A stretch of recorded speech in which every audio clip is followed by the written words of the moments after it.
Everyone, welcome to my channel. Friends, आज हम पढ़ेंगे जीके और जीके में हमने लिए हैं आज पर्यावरण, साइंस और भूगोल के क्वेश्चंस।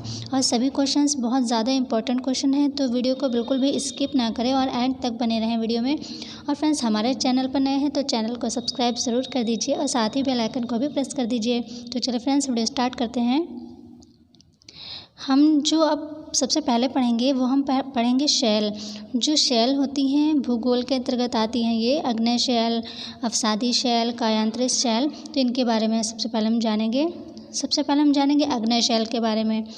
तो अग्नेय शैल जो होती हैं वो होती है ग्रेनाइट और बेसाल्ट और ग्रेनाइट जो हैं ये अग्नेय शैल हैं। और अग्नेय शैल की क्या विशेषताएं हैं कि इसमें सोना, चांदी, लोहा, तांबा, शीशा और जस्ता मिलता है अग्नेय शैल में। ठीक है, अगर ऑप्शन में आता है सोना या जस्ता किस शैल में मिलता है या किस शैल की विशेषता है, तो अग्नेय शैल की विशेषता है कि उसमें सोना, चांदी, लोहा, तांबा, शीशा और जस्ता मिलता है अग्नेय शैल में।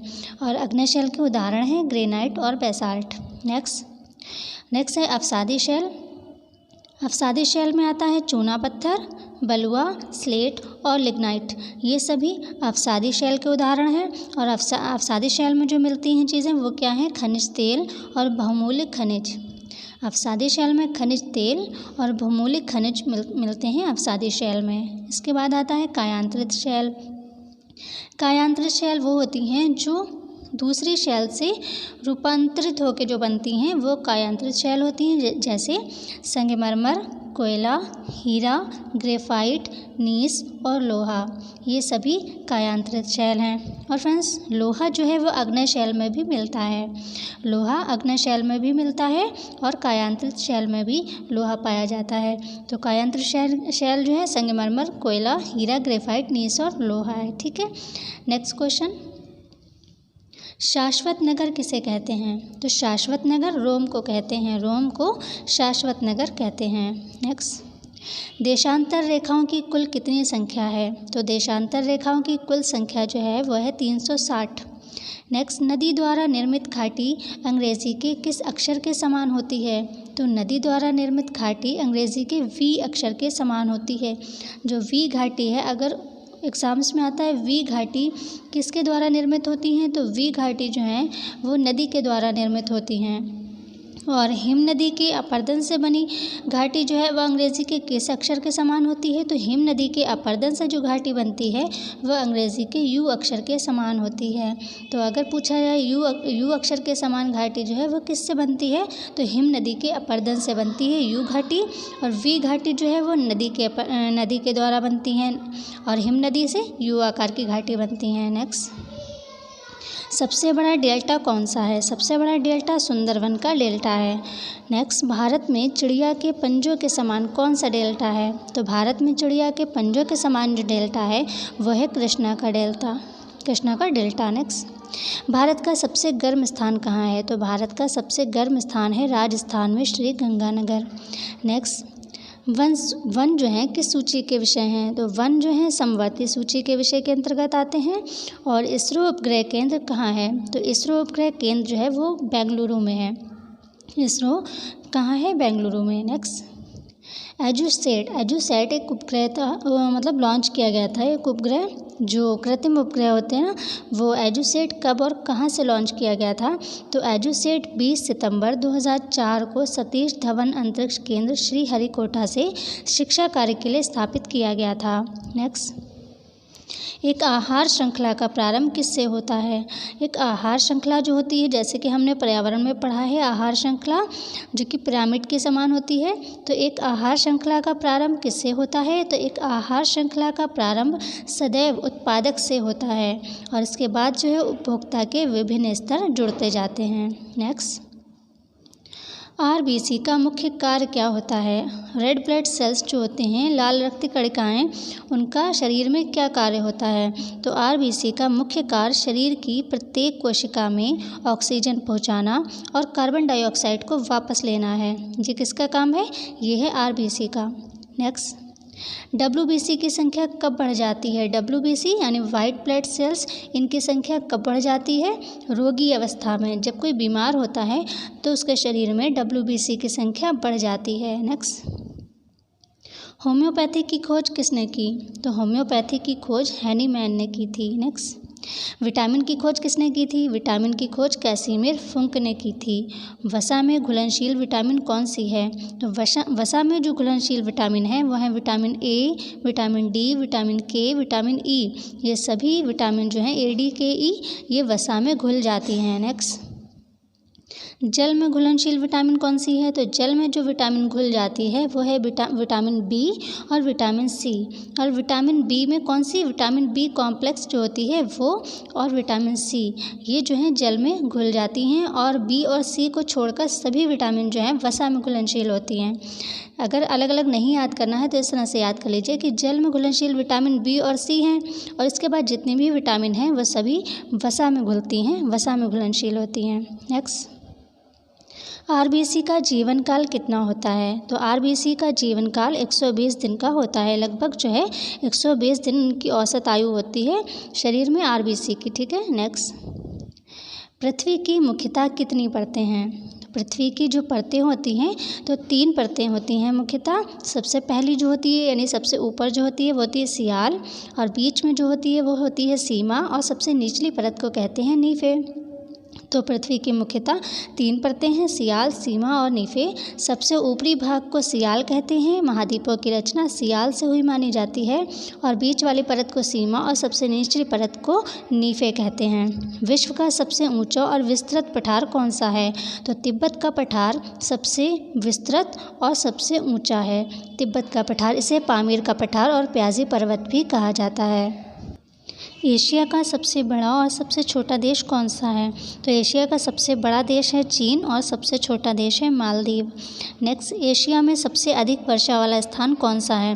तो एशिया में सबसे अधिक वर्षा वाला स्थान जो है वो है मौसिनराम, जो कि मेघालय में है और भारत में ही आता है। ठीक है।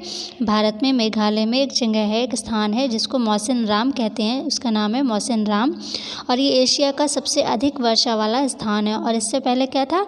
इससे पहले चेरापूंजी था सबसे अधिक वर्षा वाला स्थान। अब है मौसिनराम, जो कि मेघालय में है। नेक्स्ट, एशिया का प्रवेश द्वार किसे कहते हैं? एशिया का प्रवेश द्वार तुर्की को कहते हैं। नेक्स्ट, हॉर्नबिल उत्सव कहाँ मनाया जाता है? हॉर्नबिल उत्सव नागालैंड में मनाया जाता है। नेक्स्ट, सबसे कम प्रदूषण वाली गैस कौन सी है? तो सबसे कम प्रदूषण वाली गैस हाइड्रोजन गैस है। नेक्स्ट, सागरीय लवणता को, ठीक है, सागरीय लवणता को व्यक्त करने के लिए किस चिन्ह का प्रयोग करते हैं? सागरीय लवणता, जो सागर में लवणता होती है उसको अगर व्यक्त करेंगे तो किस चिन्ह के द्वारा व्यक्त करेंगे? 0/00, 0/00 के द्वारा सागरीय लवणता को व्यक्त करते हैं। नेक्स्ट, भारत की सबसे लंबी सड़क सुरंग कौन सी है? भारत की सबसे लंबी सड़क सुरंग है चेनानी नाशरी। पूर्णतः महिलाओं द्वारा संचालित भारत का पहला रेलवे स्टेशन कौन सा है? जो कि पूर्णतः मतलब उसमें सब सारे ही पोस्ट पर महिलाएं हैं। पूर्णतः महिलाओं द्वारा संचालित भारत का पहला रेलवे स्टेशन है माटुंगा रेलवे स्टेशन। यहाँ पर टा बनेगी, Matunga, Matunga railway station. Next, पृथ्वी की कितनी गतियाँ हैं? पृथ्वी की कितनी गतियाँ हैं? पृथ्वी की 2 गतियाँ हैं, परिभ्रमण और परिक्रमण। नेक्स्ट, भारत का मानक समय किस देशांतर रेखा से निर्धारित होता है? तो भारत का जो मानक समय है वो 82 यानी 82.5 डिग्री जो है पूर्वी देशांतर से निर्धारित होता है। नेक्स्ट, पृथ्वी की मानक समय रेखा क्या है? पृथ्वी की मानक समय रेखा है 0 डिग्री देशांतर, जिसको ग्रीनविच रेखा भी कहते हैं। 0 डिग्री देशांतर या ग्रीनविच रेखा, इन दोनों में से अगर कोई भी ऑप्शन में दिया है तो 0 डिग्री देशांतर भी हो सकता है और ग्रीनविच रेखा भी, इसको ही ग्रीनविच रेखा कहते हैं। पृथ्वी की मानक समय रेखा 0 डिग्री देशांतर या ग्रीनविच रेखा है। नेक्स्ट, प्रायद्वीपीय भारत की सबसे लंबी नदी कौन सी है? तो प्रायद्वीपीय भारत की सबसे लंबी नदी है गोदावरी। नेक्स्ट, परिभ्रमण के कारण क्या घटना होती है? जैसे कि अभी हमने देखा कि पृथ्वी की 2 घटनाएं हैं, 2 गतियां हैं, परिभ्रमण और परिक्रमण। तो परिभ्रमण के कारण क्या होता है? तो परिभ्रमण अर्थात घूर्णन गति, परिभ्रमण को जो है घूर्णन भी कहते हैं, घूर्णन गति, इसके कारण दिन व रात होते हैं। परिभ्रमण या घूर्णन गति के कारण दिन व रात होते हैं। और परिक्रमण जो गति होती है उसके कारण ऋतु परिवर्तन होता है। जैसे जाड़ा, गर्मी, बरसात, जो ऋतु परिवर्तन होता है वो परिक्रमण गति के कारण होता है। नेक्स्ट, प्रकाश किन तरंगों के रूप में संचालित होता है? प्रकाश विद्युत चुंबकीय तरंगों के रूप में संचालित होता है। नेक्स्ट, किस रंग में प्रकाश का प्रकीर्णन सबसे अधिक होता है? किस रंग में प्रकाश का प्रकीर्णन सबसे अधिक होता है? बैंगनी रंग में जो है प्रकाश का प्रकीर्णन सबसे अधिक होता है और सबसे कम प्रकाश का प्रकीर्णन होता है लाल रंग में। यहाँ पर एक चीज़ ये और ध्यान रखिएगा कि जिस रंग में प्रकाश का प्रकीर्णन सबसे अधिक होता है उसी रंग में प्रकाश की तरंग दैर्ध्य जो है वो सबसे कम होती है। जैसे यहाँ पर देखिए, बैंगनी रंग में प्रकाश का प्रकीर्णन सबसे अधिक होता है, तो बैंगनी रंग में तरंग दैर्ध्य जो है वो सबसे कम होगी और प्रकाश का प्रकीर्णन सबसे कम होता है लाल रंग में, तो लाल रंग में जो तरंग दैर्ध्य है वो सबसे ज़्यादा होगी। ठीक है, मतलब प्रकाश का प्रकीर्णन के ठीक उल्टा होता है तरंग दैर्ध्य। ठीक है। नेक्स्ट, आकाश का रंग नीला किसके कारण दिखता है? तो आकाश का रंग नीला दिखता है प्रकाश के प्रकीर्णन के कारण। नेक्स्ट, निकट दृष्टि दोष के लिए कौन से लेंस का प्रयोग किया जाता है? तो निकट दृष्टि दोष के लिए अवतल लेंस का प्रयोग किया जाता है। नेक्स्ट, अब देखते हैं जनजाति और उनके निवास स्थान। कुछ जनजातियाँ जिनके निवास स्थान के बारे में पूछा जाता है एग्जाम्स में, तो देखते हैं कौन सी जनजाति का निवास स्थान कौन सा है। सबसे पहले देखते हैं भूटिया जनजाति, इसका निवास स्थान है उत्तराखंड। नेक्स्ट, संथाल, ये जनजाति झारखंड में पाई जाती है। नेक्स्ट, टोडा जनजाति तमिलनाडु में पाई जाती है। और भील जनजाति पाई जाती है मध्य प्रदेश और राजस्थान में। मध्य प्रदेश और राजस्थान दोनों ही जगह भील जनजाति पाई जाती है। नेक्स्ट, गोंड जनजाति जो है ये पाई जाती है छत्तीसगढ़ में।